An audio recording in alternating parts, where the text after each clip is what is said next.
Welcome to the Big Walnut Historical website. My name is Richard Doherty. I'm a veteran of the United States Air Force from the 1960s. Today we're going to give a little talk about the evolution of the American infantryman's uniform and equipment evolution from World War I up to and including the latest that our service uses. In World War I, the uniform that you see is entirely wool. The odd part about this is that not only was it the dress uniform, but it was the same uniform that the soldiers would go into the trenches and fight with.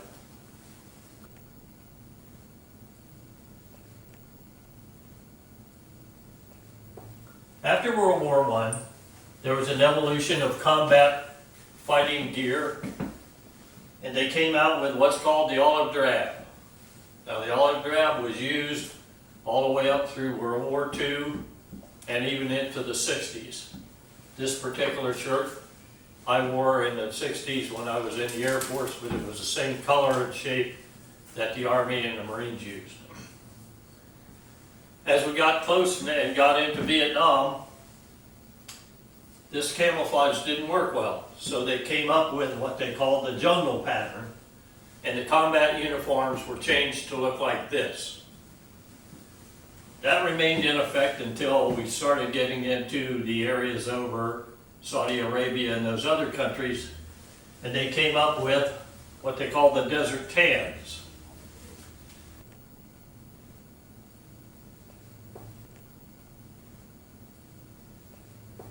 Down the road, another evolution of uniform came about.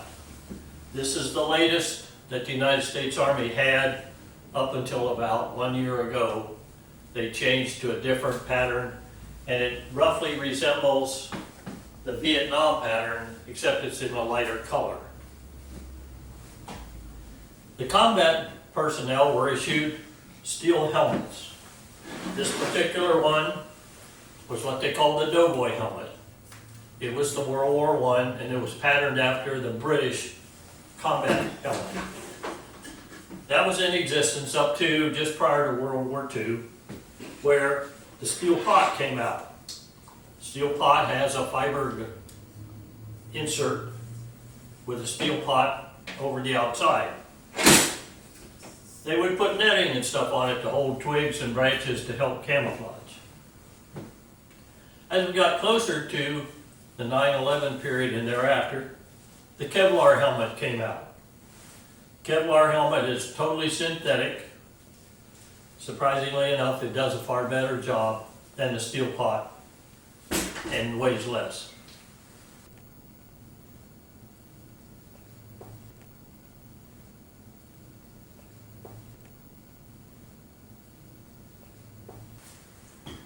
When World War I started, soldiers had no identity device to have with them. So they decided to start having what we call dog tags.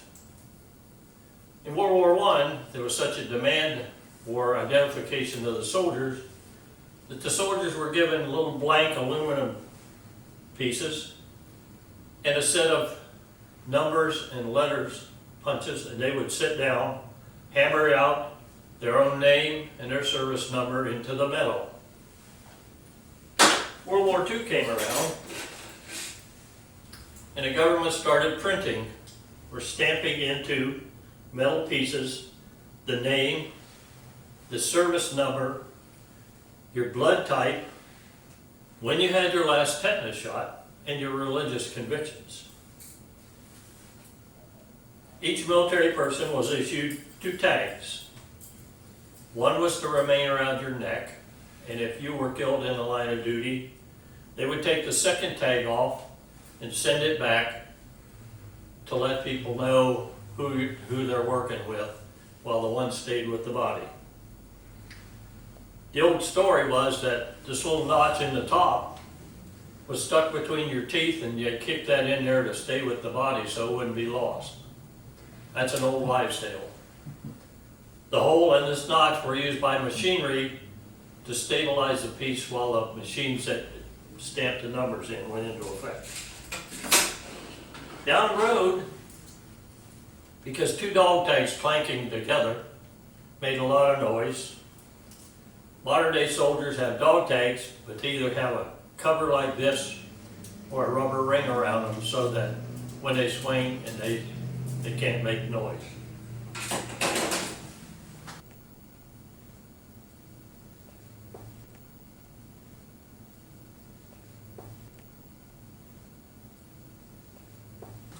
The World War I infantrymen, a lot of them wore a shoe similar to this, and then they had long, stretchy wraps.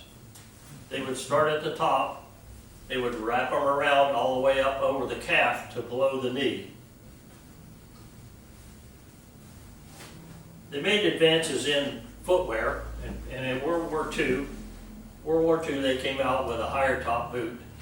It happened to be brown in World War II, but towards the end, they made them black. Then down the road, as we got into Vietnam, they came up with what they called the jungle boot. It's ventilated on the side with large clogs to let you go through the jungle. In World War II also, as in World War I, they had leggings that they could put on if they had a lower shoe, and that would keep the pant legs tied together so they wouldn't snag anywhere. In the footwear, when they came up with this uniform for the desert, they also designed a desert boot. This one is ventilated on the side with large clogs so they could handle the sand.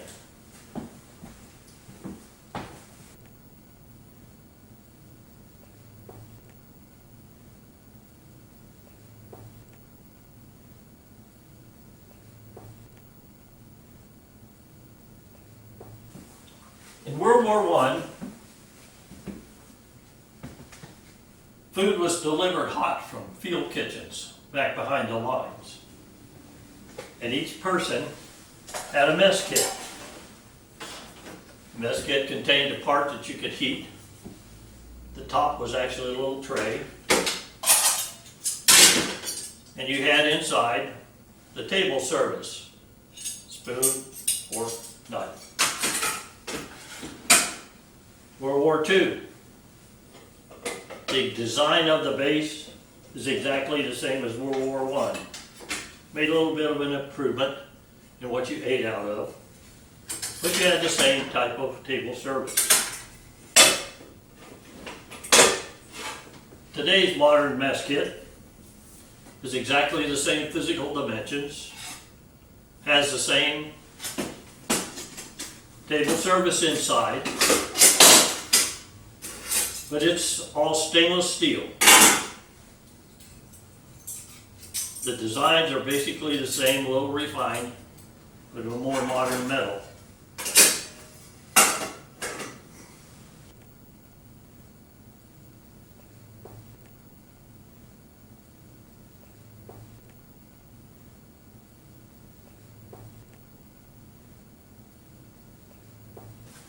The soldiers would carry their water in a canteen. The canteen in World War I was all aluminum, double thick, insulated inside, all heliarc welded. And in the bottom of the case is a folding cup that can be used for the water, or it can be used to cook over a fire. World War II, very little had changed in the design. The only difference is basically the top is now no longer aluminum, it's plastic. Vietnam comes along, they made an improvement. Everything is plastic. The problem with this is, as every GI will tell you, no matter how long you use it, no matter what you put through the inside, it still tastes like plastic. Today's warriors have available to them, this is called the Camelback. It's simply a bladder that you can fill full of water, carry on your back with the rest of your gear, and this little nozzle is accessible over your shoulder, so you don't have to dig out a canteen You simply bite on this, take a little suck, and your water's there, and this holds about 4 times what a canteen holds.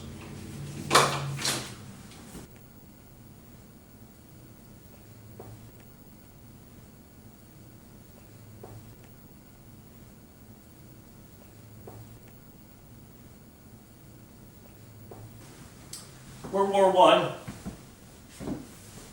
like I said with the mess kit, all the food is prepared behind the line and brought out in big buckets. So there were no individual rations during World War I. World War II came along, and they started having K rations and C rations, different names given to them. But one of the big things in World War II, the companies that made Spam made lots of Spam. Every GI from World War II will tell you that they had this quite often.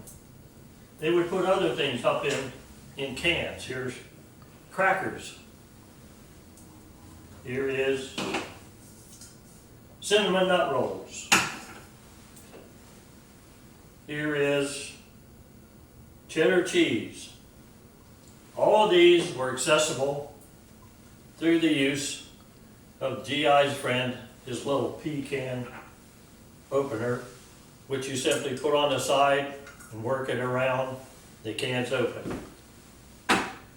You lose your P-tool, you got a problem. Today's warriors have what's called meals ready to eat, MREs. This is scalloped potatoes with pork, and the associated accompaniments will be a napkin, salt, pepper, a beverage packet. You open it up, or if you had this one, beef hash. You take half a canteen, preferably hot water. If you don't have it, you put in cold water, you just let it soak longer. That's what today's guys have when they go out. The newer editions of these are very, very high protein.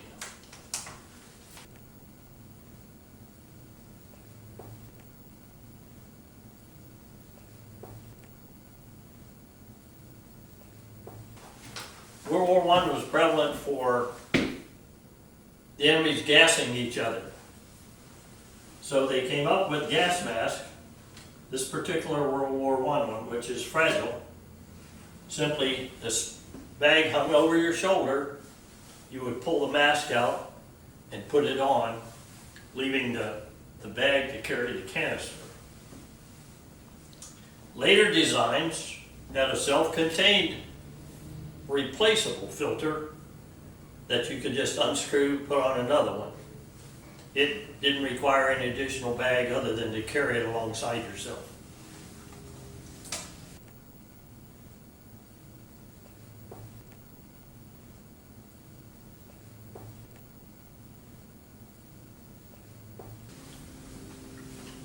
The infantrymen had to carry a lot of ammunition.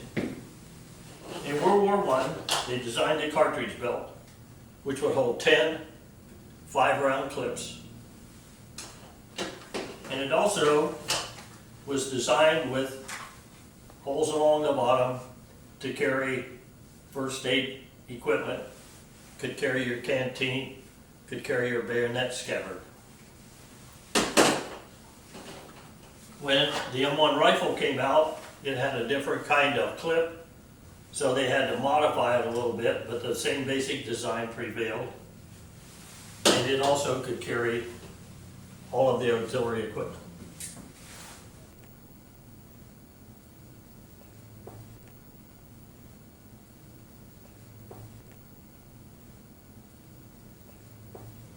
The armaments that evolved from World War I, starting with the 1895 Springfield 30-40 Krag. The 30-40 Krag was a round developed by the Swiss for their army rifle, and we picked it up.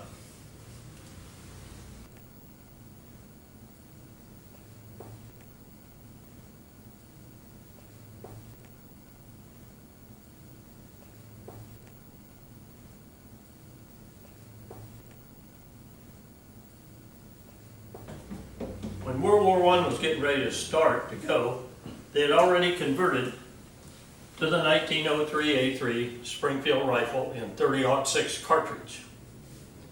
This was also a 5-round stripper clip. You put it in the top, shoved down on the rounds, as I'll show, and the weapon was charged.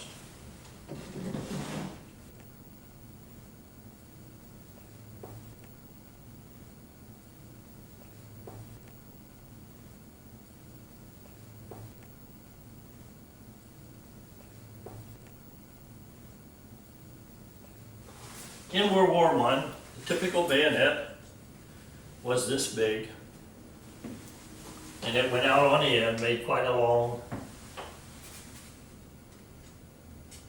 piece of equipment.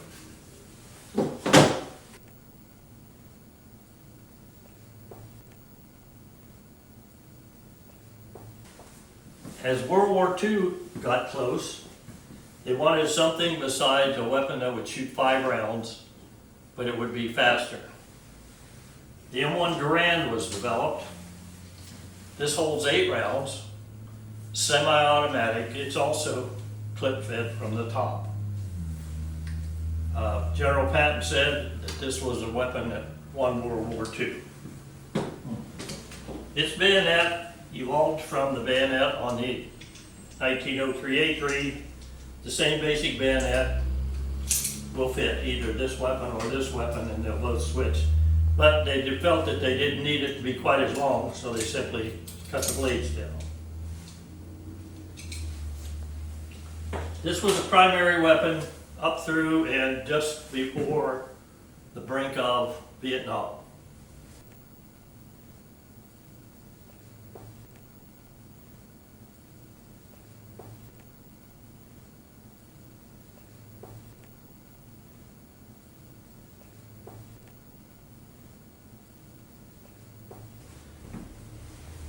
When Vietnam came out, the infantryman's primary weapon was switched to the M16.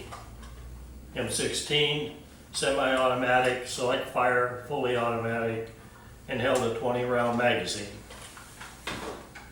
It also has a bayonet that comes with it, but bayonets were used more for miscellaneous items than a bayonet charge.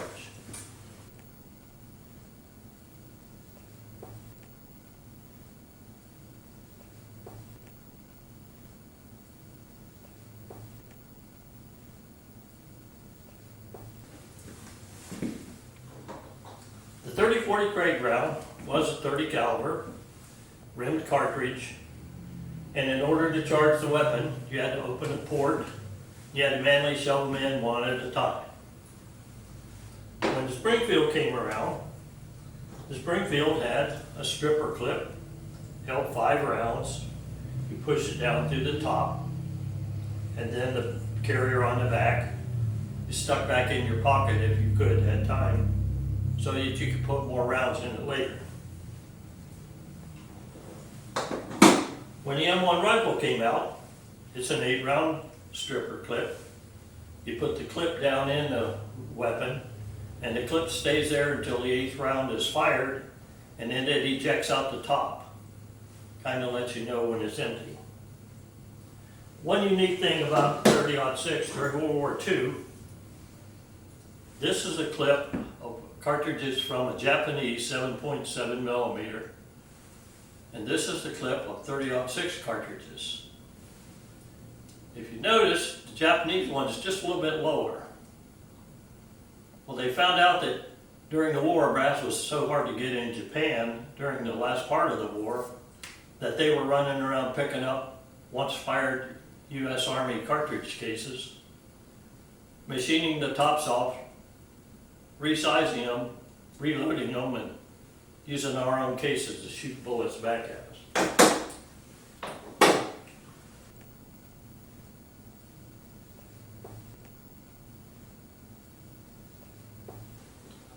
The M16, we went from a bullet this size to a bullet this size. The advantage of this is it shoots a lot faster in its own speed, and you can fire a lot more rounds in the same amount of time. Plus, the magazine change is quite fast, where with the M1 rifle, it takes a lot of time.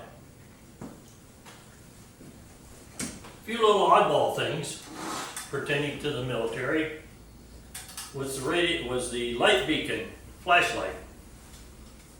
This was an early World War I type, and you could use it either for a flashlight, or you could turn it on and it would flash, but you could put it someplace and run, and your artillery barrage could see that flashing light, see where the rounds are hitting to blow up enemy targets.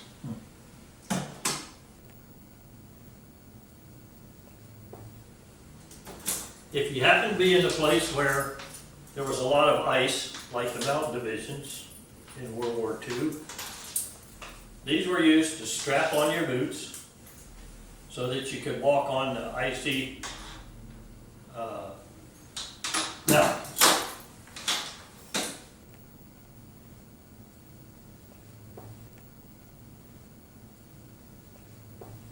They also had personality kits, contained a shaving brush, soap, and your own personal cup with a shaving kit.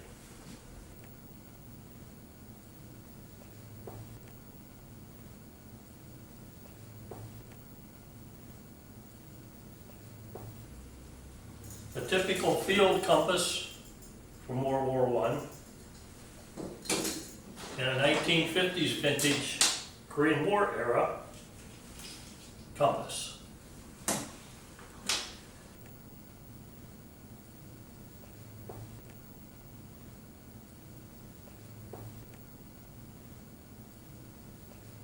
Today's modern military flies to and from.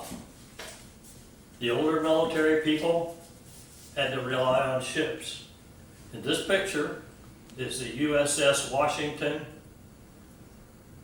It was a confiscated passenger ship, and all the troops that came back in this in May painted the name USS Martha Washington on the side of it.